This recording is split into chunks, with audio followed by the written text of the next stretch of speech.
नमस्कार दोस्तों, Swami Vivekananda coaching centre के ऑनलाइन क्लासेस में आप सभी का हार्दिक स्वागत है। हम रीजनिंग का टॉपिक पढ़ रहे थे कैलेंडर, आज उसी टॉपिक को हम कंटिन्यू करने जा रहे हैं। उससे पहले जो हमने इससे पहले वाली वीडियो में पढ़ा था उसको एक बार रिवाइज कर रहे हैं। हमने पढ़ा था कि एक वर्ष में 365 दिन होते हैं, जैसा कि सभी को पता है। उसको हमने बोला था नॉर्मल ईयर या फिर जनरल ईयर बोल सकते हैं, ऑर्डिनरी ईयर। उसमें 365 दिन होते हैं और किसी भी लीप वर्ष की अगर हम बात करें तो उसमें 366 दिन होते हैं और एक दिन ऐड क्यों होता है उसके बारे में हम डिस्कस कर चुके हैं। और जो लीप वर्ष में एक दिन एक्स्ट्रा होता है वो होता है फरवरी 29 तारीख। फरवरी 29 का एक दिन एक्स्ट्रा होता है, ये हमने पढ़ा था। और हमने ये भी जाना था कि किसी भी लीप वर्ष को ज्ञात करने के लिए हम जब वर्ष की बात करते हैं, लीप वर्ष को ज्ञात करने के लिए हम 4 से भाग देते हैं। और जब बात आती है शताब्दी के लिए, यानी कि लास्ट में अगर डबल जीरो, जैसे कि हमने पढ़ा था कि 1900 दे रखा हो, 1800 दे रखा हो समथिंग, तो उसमें हम लीप वर्ष ज्ञात करने के लिए भाग देते हैं 4 से। इतना हमने पढ़ा था। उसके बाद हमने स्टार्ट किया था कंसेप्ट ऑफ लीप ईयर। आज उसी को हम कंटिन्यू करने जा रहे हैं। तो यहाँ पर ध्यान दें, हम पढ़ रहे थे concept of leap year, concept of leap year. आज इसी को हम कंटिन्यू कर रहे हैं। तो क्वेश्चन देखिए, जैसा कि हमने पहले पढ़ा था कि 100 वर्षों की अगर हम बात करें, 100 वर्षों की बात करें तो उसमें 24 लीप ईयर होते हैं, 24 लीप ईयर होते हैं, ये हमने पहले पढ़ा था। और अगर हम 400 वर्षों की बात करें तो 400 वर्षों में 97 लीप वर्ष होते हैं। इसके बारे में हमने कल डिस्कस किया था और हमने एक क्वेश्चन भी डिस्कस किया था कि अगर क्वेश्चन पूछा जाए कि 100 वर्षों में 29 फरवरी कितनी बार आती है, जितनी बार 100 वर्षों में जितने लीप वर्ष होंगे उतनी बार 29 फरवरी आएगी। और 400 वर्षों में भी अगर पूछ लिया जाए कि 400 वर्षों में 29 फरवरी कितनी बार आती है तो उसका आंसर होगा 97 बार। आज हम पढ़ने जा रहे हैं, एक क्वेश्चन है, जैसे पूछ लिया जाए कि 100 वर्षों में हमने पिछली वीडियो में जैसा कि पढ़ा था, क्वेश्चन 29 फरवरी लिया था। यहाँ पर 29 तारीख लिखी जा रही है, 29 तारीख कितनी बार आएगी। क्वेश्चन है कि 100 वर्षों में 29 तारीख कितनी बार आएगी। तो यहाँ पर ध्यान दीजिए, 100 वर्षों की अगर हम बात करें तो 100 वर्षों में जो 24 वर्ष होते हैं वो होते हैं लीप, और बाकी बचे 76 वर्ष वो होते हैं ऑर्डिनरी ईयर, जनरल ईयर, सामान्य वर्ष, साधारण वर्ष, कुछ भी कह सकते हैं, या ये है लीप वर्ष। अगर हम लीप वर्ष की बात करें तो आप सभी को जैसा कि पता है कि लीप वर्ष की अगर हम बात करें तो 29 तारीख जो है वो 12 बार आएगी। 29 तारीख 12 बार आएगी, यानी कि प्रत्येक महीने में 29 तारीख आएगी। लेकिन जब हम बात करेंगे साधारण वर्ष की, तो साधारण वर्ष में क्योंकि 28 फरवरी तक ही फरवरी का महीना होता है, 29 तारीख फरवरी के महीने में नहीं आती है, इसलिए हम काउंट करेंगे 11 महीनों को। तो जब इसका करते हैं तो चूंकि लीप वर्ष में 12 महीने होते हैं जिसमें कि 29 तारीख आती है, लेकिन जब हम साधारण वर्ष की बात करेंगे तो साधारण वर्ष में सिर्फ 11 महीने होते हैं जिसमें 29 तारीख आती है, क्योंकि फरवरी जो है वो 28 दिन तक ही होता है। फरवरी में सिर्फ 28 दिन ही होते हैं, 29 तारीख नहीं आती। तो देखिए, लीप वर्ष को हमें मल्टीप्लाई करना है 12 से और सामान्य वर्ष को हमें मल्टीप्लाई करना है 11 से। तो लीप वर्ष दे रखे हैं 24, जिसको हम 12 से मल्टीप्लाई करें तो ये आ जाएगा 288 वर्ष। जब हम लीप वर्ष को यानी 24 लीप वर्ष को 12 से गुणा करेंगे तो यहाँ से आएंगे 288 वर्ष, और जब 11 का मल्टीप्लाई करेंगे हम 77 से तो यहाँ से आ जाएगा हमारे पास 836 वर्ष। जब इन दोनों को हम ऐड करेंगे तो यहाँ से हमारे पास प्राप्त होगा 1024। तो आपको ध्यान में रखना है कि 1024 बार 29 तारीख 100 वर्षों में आती है। वैसे ही हम बात करें 400 वर्षों के लिए कि 400 वर्षों में 29 तारीख कितनी बार आती है।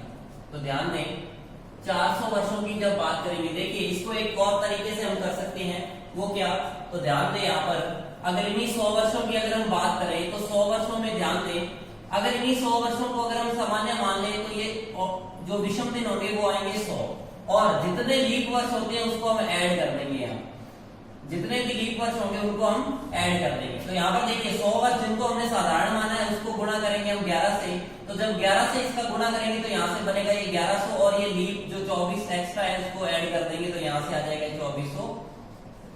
1124, यानी 1124 बार 100 वर्षों में 29 तारीख आती है। अब देखिए 400 वर्षों के लिए अगर हम देखें तो इसको भी दो तरीकों से कर सकते हैं। एक तो जिस तरीके से हमने यहाँ किया था कि इसको दो पार्ट में डिवाइड करते हैं, साधारण और लीप में। जैसा कि सभी को पता है कि 303 ईयर ऐसे होते हैं जो कि साधारण होते हैं, और 97 वर्ष जो होते हैं वो लीप होते हैं। तो 303 का गुणा होगा 11 से और 97 का गुणा होगा 12 से। इस तरीके से भी हम कर सकते हैं। और दूसरा तरीका क्या है कि यहाँ पर ध्यान दें 400 वर्ष जो है उसको अगर हम 11 से गुणा करते हैं, 11 से गुणा क्यों कर रहे हैं, क्योंकि साधारण वर्ष और लीप वर्ष में एक दिन एक्स्ट्रा तो होता ही है, लेकिन लीप में एक दिन और एक्स्ट्रा होता है। तो यहाँ पर देखिए 400 का गुणा कर रहे हैं हम 11 से, इस 400 वर्षों को हम साधारण मान रहे हैं, तो यहाँ से आएगा ये 4400, और जितने भी लीप वर्ष होते हैं जैसे 24 लीप वर्ष 97 लीप वर्ष है इसमें, तो 97 और ऐड हो जाएगा इसमें, यानी कि 4497 बार 29 तारीख आएगी 400 वर्षों में। तो ये इसका राइट आंसर है कि 400 वर्षों में 4497 बार 29 तारीख आएगी। तो आपको ध्यान में रखना है, अगर हम 100 वर्षों की बात करें, 100 वर्षों की बात करें तो जब आपसे पूछा जाए 28 फरवरी तब आपका आंसर होगा 24। लेकिन जब आपसे पूछा जाए 29 फरवरी, लेकिन जब आपसे पूछा जाए 29 तारीख तब आपका आंसर होगा 1024। वैसे ही हम 400 वर्षों की जब बात करेंगे तो 400 वर्षों में ध्यान रखेंगे कि 29 फरवरी की अगर हम बात करेंगे तो वो आएगी 97 बार, लेकिन 29 तारीख की जब बात होगी तो वहां पर लिखा जाएगा 4497 बार। 29 तारीख 400 वर्षों में 4497 बार आती है। तो उम्मीद है दोस्तों आपको समझ में आ गया होगा। अब हम कुछ क्वेश्चंस और ले रहे हैं, जैसे एक क्वेश्चन है, आपको बताना है कि 1542 वर्षों में 1542 वर्षों में लीप वर्ष कितने होंगे। 1542 वर्षों में लीप वर्ष कितने होंगे। तो ध्यान दें इसको अगर हम 400 के रूप में डिवाइड करते हैं, क्योंकि हमें पता है कि 400 वर्षों में लीप वर्ष कितने होते हैं, तो मैक्सिमम 400 वर्षों का हमें पता है। तो जब देखिए 400 के कितने पेड़ बनेंगे यहाँ पर हमें, क्योंकि यहाँ पर देखिए 400 गुना 3 लेंगे 1200 आएगा, लेकिन जब 400 गुना 4 लेंगे तो 1600, इससे ज्यादा चला जाएगा। तो एक पेड़ बन रहा है 400 गुना में 3 का। हमने यहाँ पर 400 को क्यों लिया, क्योंकि हमें पता है कि 400 में लीप वर्ष कितने आते हैं, इसीलिए हमने 400 इंटू में 3 लिखा। तो यहाँ से आया 1200, बचा क्या 300 प्लस में 42। तो यहाँ पर ध्यान दें 400 वर्षों में लीप वर्ष होते हैं 97, जिसका हम 3 से गुणा कर रहे हैं, प्लस 300 वर्षों में लीप वर्षों की अगर हम बात करें तो 300 वर्षों में लीप वर्ष होते हैं 72, और इन 42 वर्षों में अगर लीप वर्षों की बात करें तो यहाँ पर देखिए 42 में हम 4 का भाग देंगे। जब भी हम लीप वर्ष याद करेंगे तो 4 से डिवाइड करेंगे, तो जब 4 से डिवाइड करेंगे तो ये 10 पर चला जाएगा, 40 शेष 2 बन रहा है, शेष से हमें कोई मतलब नहीं है, हमें मतलब है भागफल से। तो यहाँ पर आ जाएगा 10। तो जब इनका मल्टीप्लाई करेंगे हम तो ये आ जाएगा 291 प्लस 72 प्लस 10। इन सभी को जब ऐड करेंगे हम तो यहां से 3 6 291 प्लस 72 प्लस 10, जब इनको ऐड करेंगे तो यहां से प्राप्त होगा 3 7 और 3 373 वर्ष होंगे लीप 1542 वर्षों में, तो हमारा आंसर होगा 373 वर्ष। 1542 वर्षों के अंदर 373 लीप वर्ष होंगे। एक एग्जांपल और ले लेते हैं, जैसे मैंने लिखा 2065 वर्ष है, 2065 सालों में हमें बताना है कि लीप वर्ष कितने होंगे। तो हम ज्ञात कर सकते हैं कैसे। सबसे पहले हमें देखना है कि 400 का पेयर कितने के लिए बन रहा है। तो यहाँ पर देखिए 400 का पेयर बन रहा है 5 के लिए, क्योंकि 400 गुना में 5 करेंगे तो 2000 हो जाएगा, और बचेगा 65 वर्ष, तो यहाँ से 65 वर्ष। अब हमें पता है कि 400 वर्षों में 97 वर्ष लीप होते हैं, तो उसका गुणा हो जाएगा 5 से, प्लस 65 वर्षों में अगर हम देखें कि लीप वर्ष कितने होते हैं, तो यहाँ पर देखिए अगर जब इसको 4 से डिवाइड करेंगे हम, क्योंकि लीप वर्ष ज्ञात करने के लिए हम क्या करते हैं 4 से भाग देते हैं, तो 4 से भाग देंगे तो यहाँ से आएगा 25 से 16। तो यहाँ पर देखिए 65 वर्षों में 16 वर्ष जो है वो लीप वर्ष है। तो जब इसका मल्टीप्लाई करेंगे 7 5 35, 3 9 5 45 और 3 48 प्लस में 16, तो जब इसको ऐड करेंगे तो 105 501 साल जो होंगे वो 2065 वर्षों में लीप वर्ष होंगे। उम्मीद है आपको समझ में आ रहा होगा। एक क्वेश्चन और लें, जैसे क्वेश्चन है 1852 वर्षों में लीप वर्ष कितने होंगे। हमें याद करना है कि लीप वर्ष कितने होंगे। तो यहाँ पर 1852 वर्षों की बात की जा रही है, यानी कि 400 गुना में 4 का पेयर बनेगा, प्लस बचेंगे 200 साल, प्लस 52 वर्ष। तो यहाँ पर देखिए 400 वर्षों में यानी 97 गुना में 4 आ जाएगा, प्लस 200 वर्षों की बात करें तो इसमें लीप वर्ष होते हैं 48, और बाकी बचे 52 वर्षों की जब बात करेंगे तो यहाँ से हमें 13 प्राप्त होगा, क्योंकि 13 चौका 52, 4 का पूरा डिवाइड जा रहा है, भाग चला रहा है 13। इन सभी को ऐड करना है, तो सबसे पहले इनका मल्टीप्लाई करेंगे तो यहाँ से आ जाएगा 388 प्लस 48 प्लस 13। इन सभी को ऐड करेंगे तो 8 8 16 और 3 19, 1 2 6 और 8 14, 1 और 4 449 लीप वर्ष होंगे 1852 वर्षों में। आइए दोस्तों अब हम पढ़ने जा रहे हैं calculation of odd days. Calculation of odd days यानी विषम दिनों की गणना हम कैसे कर सकते हैं। विषम दिन, सबसे पहले तो ये समझना है कि विषम दिन होता क्या है। तो देखिए जैसे मैंने लिखा 40 दिन, इन 40 दिनों को मैं 7 से डिवाइड कर रहा हूं। क्यों कर रहा हूं? क्योंकि ये सप्ताह में अब दिन होते हैं पूरे 7, यानी वे दिन जो 7 के सर्कल में नहीं आए, यानी उसके अतिरिक्त बच जाए। जैसे यहाँ पर देखिए तो 7 5 35 और 5 जो रिमाइंडर आ रहा है हमारे पास, ये 5 जो होगा वो विषम दिन होगा। यानी विषम दिन एक तरीके से भाग देने पर जो रिमाइंडर बचता है, जो शेषफल बचता है, वही विषम दिन है। जैसे यहाँ अगर बात की जाए 63 दिनों की, जब 63 दिनों में हम विषम दिन ज्ञात करेंगे तो हम भाग देंगे 7 का, यानी ऐसे वो दिन जो 7 के सर्कल कंप्लीट, यानी 7 के कंप्लीट सर्कल में नहीं आ रहे हो।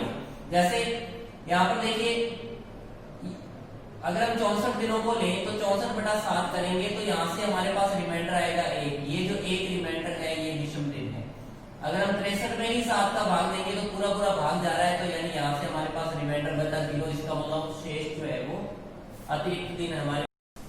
देखिए जब हम 100 वर्षों की यहाँ पर बात कर रहे हैं, 100 वर्ष, अगर हम 100 वर्षों में देखें कि विषम दिन कितने हैं, तो यहाँ पर देखिए 1 वर्ष की जब हम बात करेंगे, 1 वर्ष की जब हम बात करेंगे तो 1 वर्ष में 1 विषम दिन होता है। 1 वर्ष में 1 विषम दिन होता है, 1 ऑड डेज होता है, 1 ऑड डे होता है। जब हम बात करेंगे 100 वर्षों की, जब हम बात करेंगे 100 वर्षों की, तो जब 1 वर्ष में 1 विषम दिन होता है, जैसा कि मैंने आपको पहले बताया था कि जब हम साधारण वर्ष की बात करेंगे तो साधारण वर्ष में 52 सप्ताह कंप्लीट और एक दिन जो होता है वो एक्स्ट्रा होता है, एक दिन एक्स्ट्रा होता है। और विषम दिन में 2 दिन लीप वर्ष में 2 दिन एक्स्ट्रा होते हैं। तो यहाँ पर देखिए जब हम 100 वर्षों की बात करें, क्योंकि एक वर्ष में एक विषम दिन, 100 वर्षों में 100 विषम दिन आएंगे, 100 ऑड डेज आएंगे। लेकिन इन 100 वर्षों में कुछ लीप वर्ष भी होंगे, इन 100 वर्षों में कुछ लीप वर्ष भी होंगे। जैसा कि मैंने आपको पहले बताया था कि 100 वर्षों में 24 लीप वर्ष होते हैं, यानी 24 दिन और ऐड हो जाएंगे, जितने भी लीप वर्ष होंगे उतने और ऐड हो जाएंगे। तो यहाँ पर ये बन जाएगा 124। अब हमें क्योंकि विषम दिन ज्ञात करना है, तो अभी मैंने बताया था जब भी हम किसी भी दिनों का विषम दिन ज्ञात करेंगे, अतिरिक्त दिन ज्ञात करेंगे, तो उसका हम भाग देंगे 7 से। तो देखिए जैसे हमारे पास 5, इसका मतलब है कि 100 वर्षों में अतिरिक्त दिन या विषम दिन कितने होते हैं, 5 होते हैं। 200 वर्षों की बात की जाए, 200 वर्षों में हमें चेक करना है कि विषम दिन कितने होते हैं। तो यहाँ पर देखिए अभी मैंने बताया कि एक वर्ष में एक विषम दिन तो होता ही है, चाहे कोई भी वर्ष हो, साधारण हो या लीप वर्ष हो। 200 वर्षों में 200 विषम दिन हो जाएंगे, 200 ऑड डेज होते हैं। लेकिन इन 200 वर्षों में कुछ लीप वर्ष भी आए होंगे। तो यहाँ पर देखिए इन 200 वर्षों में 48 लीप वर्ष आए होंगे।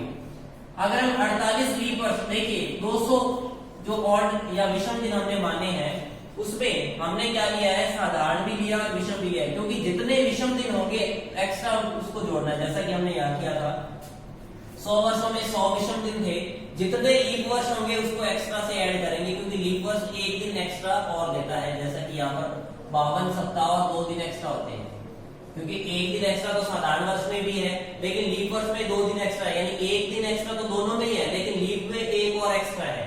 तो यहाँ पर देखिए जितने भी लीप वर्ष आते हैं उसको हम अलग से जोड़ देते हैं। तो यहाँ पर देखिए 200 वर्षों में 200 विषम दिन होंगे और 200 वर्षों में 48 लीप वर्ष होते हैं, तो 48 विषम दिन और ऐड हो जाएंगे इसमें, यानी टोटल हो जाएगा 248। भाग देंगे 7 से, जब भी विषम दिन ज्ञात करना हो तो हम 7 से भाग देते हैं। जब हम 7 से भाग देंगे तो यहाँ पर हमारे पास रिमाइंडर आएगा 3।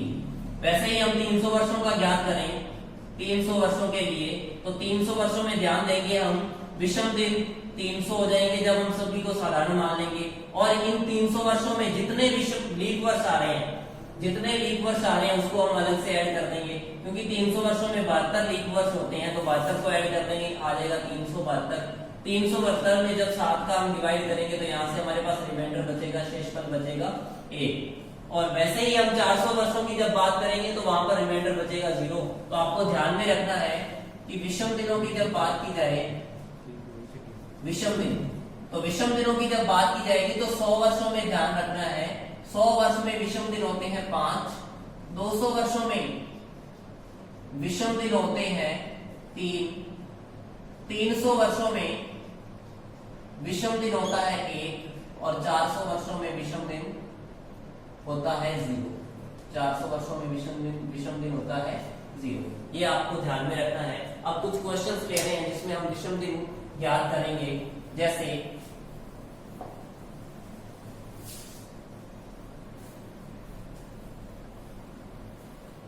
क्वेश्चन है कि आपसे पूछ लिया जाए कि आपको बताना है कि 1642 वर्षों में कितने विषम दिन होंगे, कितने विषम दिन या फिर अतिरिक्त दिन होंगे, कितने विषम दिन या अतिरिक्त दिन होंगे। तो सबसे पहले देखिए, अभी देखिए 400 वर्षों का आपने विषम दिन निकाला 0, यानी कि यहाँ पर देखिए आगे 800 वर्ष आए या फिर 1200 वर्ष आए, इन सभी का विषम दिन जो होगा वो 0 होगा, यानी 400 का कोई भी मल्टीपल होगा वो विषम दिन 0 ही देगा। तो यहाँ पर जब हम इसका 400 का मल्टीपल बनाएंगे तो ध्यान दीजिए यहाँ पर 400 गुना में 4 लिखा जाएगा, तो 1600 वर्ष कंप्लीट हो गए। अब यहाँ पर देखिए बाकी बच रहे हैं 42 वर्ष, बाकी बच रहे हैं 42 वर्ष। तो यहाँ से देखिए, यहाँ से विषम दिनों की हम बात करेंगे तो यहाँ से आएगा विषम दिन 0 और ये 42 वर्ष प्लस, जैसा कि मैंने आपको बताया था, इन 42 वर्षों में जितने भी लीप वर्ष होंगे उसको हम एक्स्ट्रा से ऐड करेंगे, तो इन 42 वर्षों में अगर हम लीप वर्ष की बात करें तो इन 42 वर्षों में 10 लीप वर्ष होंगे, क्योंकि 42 में जब हम 4 का भाग देंगे तो हमारे पास भागफल जो आ रहा है वो 10 आ रहा है, यानी 10 दिन और एक्स्ट्रा हो जाएंगे। जब हम इन दोनों को ऐड करेंगे तो यहाँ से आएगा 52 में 7 का जब भाग देंगे तो यहाँ से हमारे पास रिमाइंडर आएगा 3। इसका मतलब है कि 1642 वर्षों में 3 दिन विषम होते हैं, 3 दिन विषम होते हैं। एक क्वेश्चन और देखें, तो क्वेश्चन जैसे यहाँ पर आपसे कह दिया जाए कि 1848 वर्षों में बताइए कि कितने विषम दिन या फिर कितने अतिरिक्त दिन होते हैं। तो ध्यान दें, सबसे पहले आपको 400 का मल्टीपल देखना है कि 400 का मल्टीपल कहां तक बन रहा है। तो यहाँ पर देखिए 400 का मल्टीपल 4 तक बन रहा है, 1600 बन रहा है। आगे कितने विषम दिन बच रहे हैं? आगे 1600 तो कंप्लीट हो गया, आगे बच रहा है 248 यानी 200 वर्ष प्लस में 48 वर्ष। तो यहाँ पर देखिए जब भी 400 का मल्टीपल होगा तो वो विषम दिन 0 ही देगा, जैसा कि अभी मैंने बताया था आपको। और 200 वर्षों की अभी हमने बात की थी कि 200 वर्षों में 3 विषम दिन होते हैं। और जब 48 वर्षों की बात करेंगे तो 48 विषम दिन तो होंगे, और इन 48 वर्षों में जितने लीप वर्ष होंगे, इन 48 वर्षों में जितने लीप वर्ष होंगे उसको हम अलग से ऐड कर देंगे। तो जब इन 48 वर्षों में हम लीप वर्ष ज्ञात करेंगे तो यहाँ से आएगा 12। अब इन सभी को जब हम ऐड कर देंगे तो 3 और 48 51 और 12 को ऐड कर देंगे तो यहाँ से आ जाएगा 63 को 7 से भाग देंगे तो यहाँ से आया हमारे पास रिमाइंडर 0। इसका मतलब है कि 1848 वर्षों में 0 विषम दिन होते हैं। एक क्वेश्चन और देख लें, जैसे मैंने लिखा 2145, मैंने लिखा 2145 वर्षों में आपको बताना है कि कितने विषम दिन होंगे, कितने ऑड डेज होंगे, कितने अतिरिक्त दिन होंगे। तो यहाँ पर देखिए सबसे पहले हमें 400 का मल्टीपल बनाना है, तो ये 2000 यानी 5 तक बन रहा है। आगे शेष दिन बचेंगे 100 प्लस में 45। अब देखिए यहाँ पर 100 लिखने का और यहाँ पर 200 लिखने का मतलब है, क्योंकि हमें 200 और 100 का पता है कि कितने विषम दिन है, और 400 का भी पता है, इसलिए हमने 400 का मल्टीपल लिखा। यहाँ 200 लिखने का तात्पर्य ये है कि 200 का विषम दिन हमने अभी ज्ञात कर लिया, हमें पता है। आपको ध्यान में रखना है हमेशा ही, 100 वर्षों की अगर बात की जाए तो विषम दिन होंगे 5, 200 वर्षों की जब बात की जाएगी तो विषम दिन आएंगे 3, 300 वर्षों के लिए विषम दिन आएंगे 1, और 400 वर्षों के लिए विषम दिन होगा 0। तो यहाँ पर देखिए, क्योंकि हमें 200 वर्षों का विषम दिन पता है कि 200 वर्षों में कितने विषम दिन होते हैं, इसलिए हमने 200 प्लस 48 लिखा। तो यहाँ पर भी देखिए 400 गुणा में 5, ये तो हो गया 2000।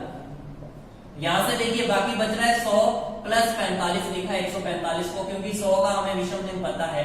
तो यहाँ से ये बनाएगा 0, क्योंकि 400 का जो भी मल्टीपल आएगा वो विषम दिन 0 ही देगा।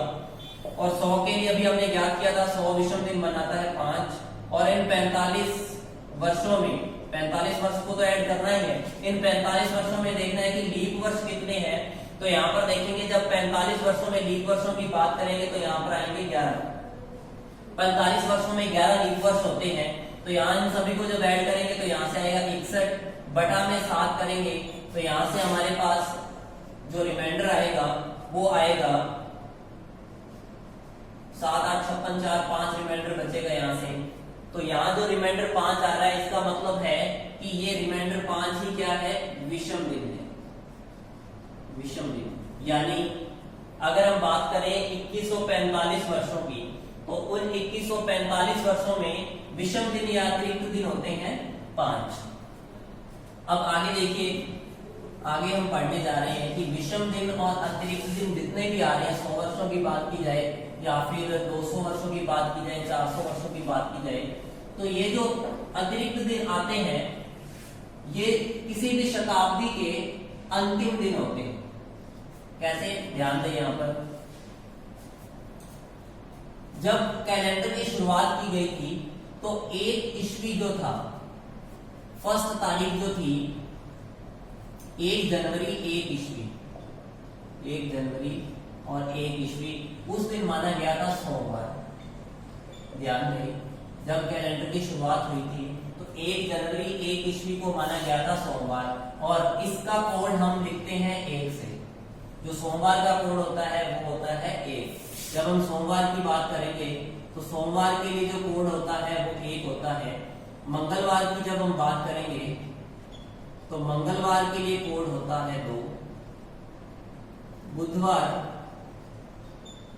के लिए 3, गुरुवार के लिए 4, शुक्रवार के लिए 5, शनिवार के लिए 6 और रविवार के लिए या तो 0 होगा या फिर 7 होगा। अब ध्यान दें यहाँ पर, अब हम बात कर रहे हैं उन विषम दिनों की। हमने ज्ञात किया था 100 वर्षों में 5 विषम दिन होते हैं। इस 5 विषम दिन का मतलब है कि 5 नंबर जो कोड है वो किसके लिए आ रहा है, वो आ रहा है शुक्रवार के लिए। 5 कोड जो है वो आ रहा है शुक्रवार के लिए। मैं यहाँ पर शताब्दी के अंतिम दिनों की बात कर रहा हूं, शताब्दी के अंतिम दिन, शताब्दी के अंतिम दिन। तो यहाँ ध्यान रखेंगे 100 वर्षों में विषम दिन 5 होते हैं और विषम 5 के लिए वार आता है शुक्रवार। इसका मतलब शताब्दी के अंतिम कौन कौन से दिन हो सकते हैं? 5 नंबर पर आता है शुक्रवार, शुक्रवार हो सकता है। 3 पर आता है बुधवार, बुधवार हो सकता है। 1 पर आता है सोमवार, सोमवार हो सकता है। और 0 पर आता है रविवार, रविवार हो सकता है। किसी भी शताब्दी के ये जो विषम दिन है किसी भी शताब्दी के लिए अंतिम वार होते हैं, अंतिम दिन होते हैं। तो जब भी आपसे पूछा जाएगा शताब्दी के अंतिम दिन कौन कौन से हो सकते हैं, तो आप आंसर देंगे शुक्रवार हो सकता है। शताब्दी के अंतिम दिन कौन कौन से हो सकते हैं? शुक्रवार हो सकता है, बुधवार हो सकता है, सोमवार हो सकता है और रविवार हो सकता है। और क्वेश्चन ये भी पूछ लिया जाता है कि शताब्दी के अंतिम दिन कौन कौन से नहीं हो सकते हैं। शताब्दी के अंतिम दिन कौन कौन से, अंतिम दिन कौन कौन से नहीं होंगे? तो शताब्दी के अंतिम दिन कौन कौन से नहीं हो सकते? देखिए शुक्रवार शताब्दी का अंतिम दिन है, तो शताब्दी के जो अंतिम दिन यहाँ पर आ रहे हैं उस सभी को छोड़कर शताब्दी का अंतिम दिन नहीं होगा।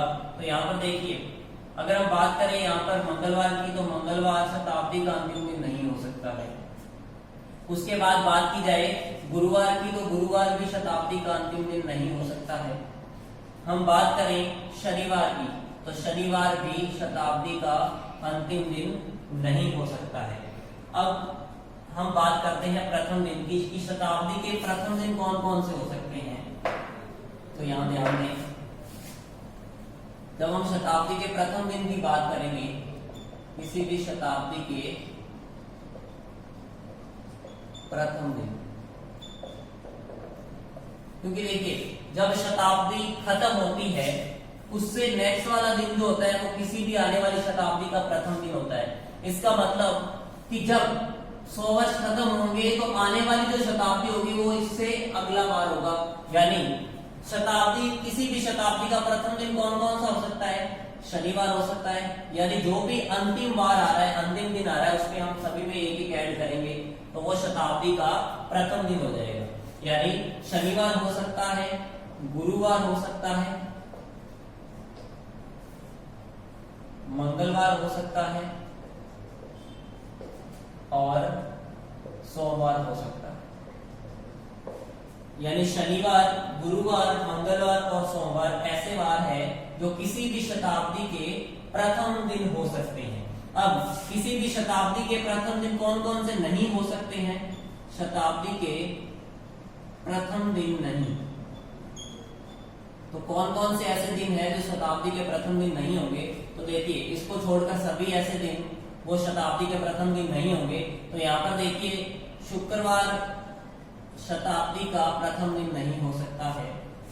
अगर हम बात करें बुधवार की, तो बुधवार भी शताब्दी का प्रथम दिन नहीं हो सकता है। हम बात करें रविवार की, तो रविवार भी शताब्दी का प्रथम दिन नहीं हो सकता है। अब एक क्वेश्चन बनता है कि कौन सा ऐसा दिन है, कौन सा ऐसा दिन है जो शताब्दी का प्रथम दिन भी हो सकता है और शताब्दी का अंतिम दिन भी हो सकता है। तो ध्यान दें, अभी हमने ज्ञात किया शताब्दी के प्रथम दिन और शताब्दी के अंतिम दिन। तो यहाँ पर आपको सोमवार ऐसा वार दिखाई दे रहा होगा जो शताब्दी के का अंतिम दिन भी है और शताब्दी का प्रथम दिन भी है। तो हमेशा आपको ध्यान में रखना है कि सोमवार एक ऐसा वार है, सोमवार एक ऐसा वार है जो किसी भी शताब्दी का प्रथम दिन या अंतिम दिन हो सकता है। सोमवार ऐसा दिन है जो किसी भी शताब्दी का प्रथम दिन और अंतिम दिन हो सकता है। तो आप सभी को समझ में आ गया होगा। आज हमने calculation of odd days discuss किया। इसके बाद हम डिस्कस करेंगे कि क्वेश्चन निर्धारित तिथि देकर हमसे वार पूछ लिया जाता है। जैसे कि यहाँ पर लिखा जाएगा कि आपसे पूछ लिया जाएगा कि 15 अगस्त 1947 को कौन सा वार होगा, यानी निर्धारित तिथि देकर जब वार पूछ लिया जाता है उससे संबंधित क्वेश्चन हम नेक्स्ट वीडियो में पढ़ेंगे। और जैसे कि यहाँ पर आपको दे दिया कि 15 अगस्त 1947 को सोमवार है, आपको बताना है कि 28 मई 1948 को कौन सा वार होगा, यानी एक वर्ष या एक तिथि का वार आपको दे रखा होगा और उससे दूसरी तिथि का वार आपसे पूछा जाएगा। तो इन सभी क्वेश्चंस के बारे में हम डिस्कस करेंगे नेक्स्ट वीडियो में। धन्यवाद।